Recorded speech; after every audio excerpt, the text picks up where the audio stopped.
And normally that's about a daily supply of potassium.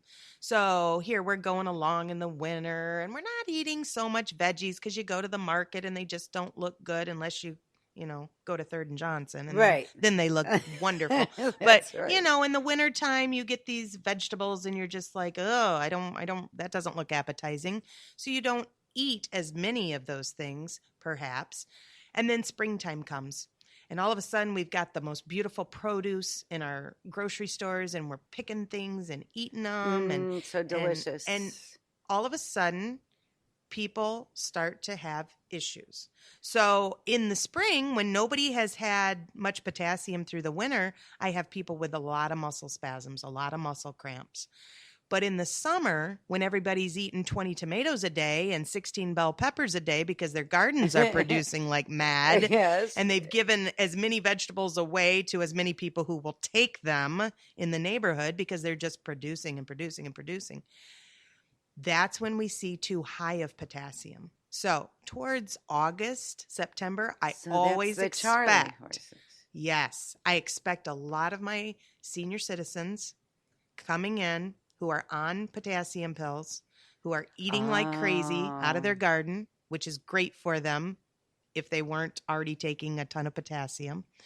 All of a sudden, they're having all of these issues. They're stiff, they're tight, they can't move, their arthritis has flared up, all of these things. So then they go in and they get prescribed arthritis medicine, and they get prescribed this, and they get muscle relaxers and all of these things, when really it's an overload of potassium.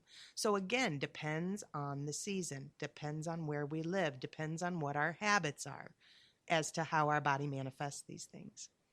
Wow, that's amazing. That's really good to know. Mm-hmm. So the best thing then when you're planting a garden would be to get some tomatoes that are going to get ripe faster than others so that you can spread out that time. I love that. That's a great idea. Yeah. And you know what we do?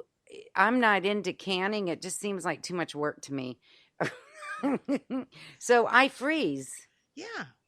And I have to do that throughout, not just at the end. Yeah. A lot of people don't know you can do that. Mm-hmm. Oh, I froze some. Oh, I made chili all winter from my tomatoes. I freeze stuff all the time, and it's fine. I freeze whole bell peppers. Yeah, that's good. And you know what else I do?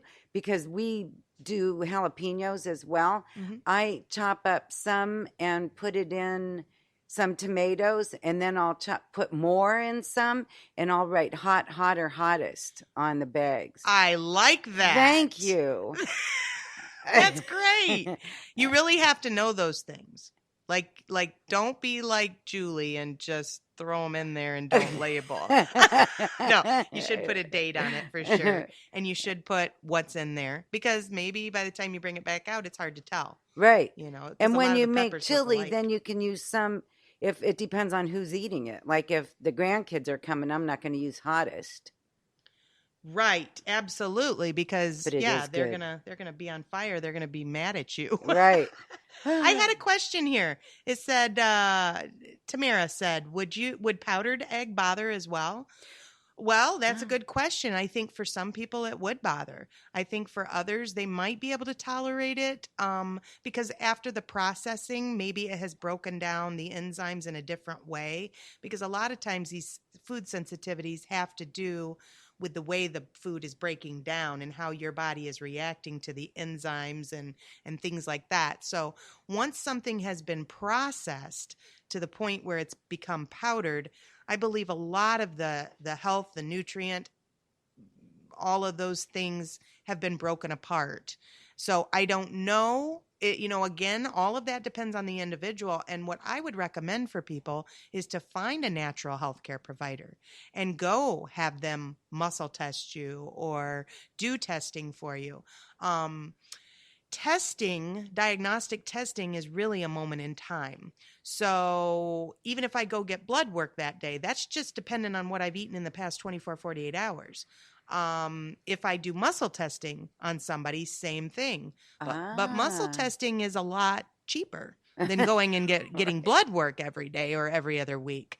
So I do what's called muscle testing. A lot of people aren't familiar with that. It's something that different alternative healthcare providers utilize as a modality for gaining information. And basically, it will give me an indicator as to what's causing sensitivities for people or not. And a lot of different healthcare, natural, alternative, holistic practitioners utilize muscle testing in their work. And so I would definitely advise that people seek a practitioner out, somebody who knows what they're doing and is able to muscle test to find out if you're sensitive to these things. And then you may have to go back every couple weeks and be retested. But like I said, it's a lot cheaper than going and getting blood work every couple weeks, but that can work too. I mean, you can also go that route.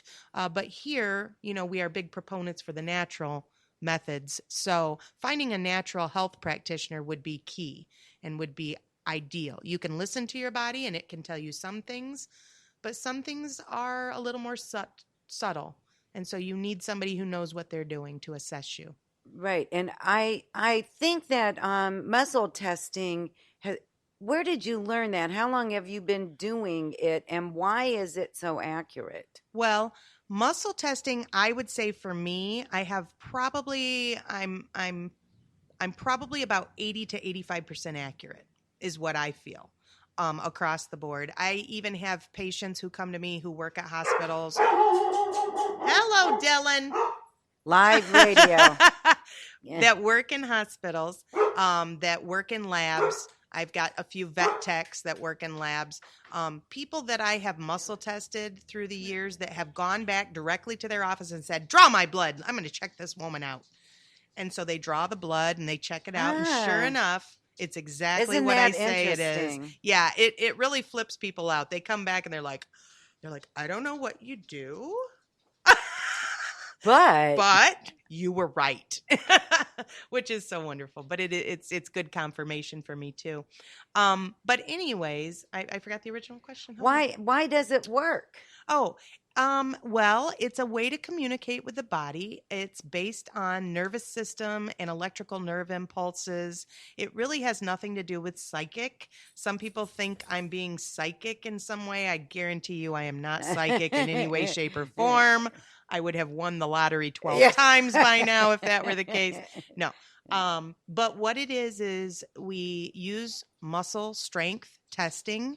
We may touch a different part of your body to see what organ systems are having issue. And if that happens, if something is having an issue, your brain will send the electronic nerve signal to say, I'm weak. When she touches there, I'm weak. And then that arm will drop down. So it will give us an indicator of what's going on. But I also correlate that with symptoms and with case history and with, again, it's the whole picture. It's the whole picture. It really is. But it is very accurate. It amazes me. It really does amaze me. And that's the thing. If you just listen to your body, or like you listen to our bodies, you know what's going on. And I love that. If we just have to be aware of when something doesn't feel right, or like we were talking the other day. I can't remember what I ate now, but I woke up in the morning and my hands were so stiff. And I can't remember what it was, though. Darn it.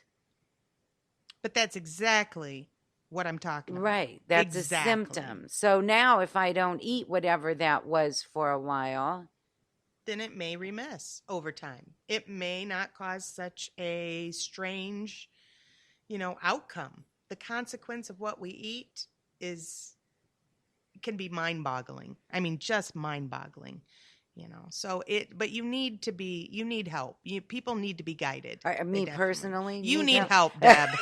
Lord have mercy. I didn't mean to put it on live radio, but yes, you need help. Most people know. So I have a question for you.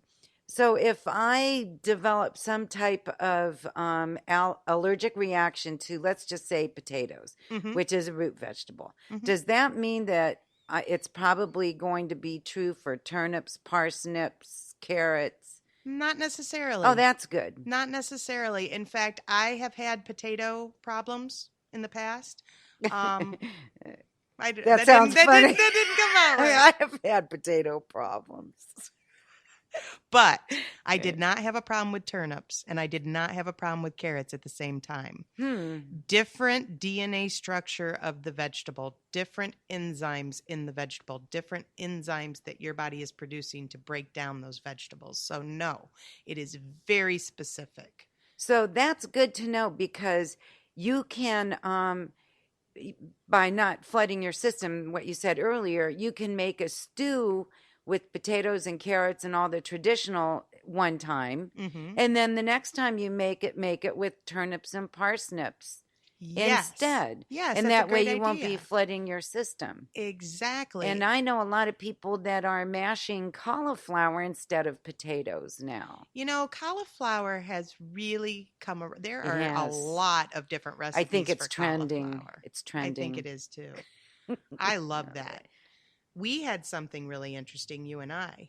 The Brussels sprouts? We had the Brussels sprouts. Very good. These Brussels sprouts are amazing, and they have some sriracha, and they have some balsamic vinegar, and they are honey. Yeah, and they're like grilled or something. They say fried, but they're fried on pretty high heat because they were dark. And I did make them at home, and they were pretty good, but not quite. They weren't quite.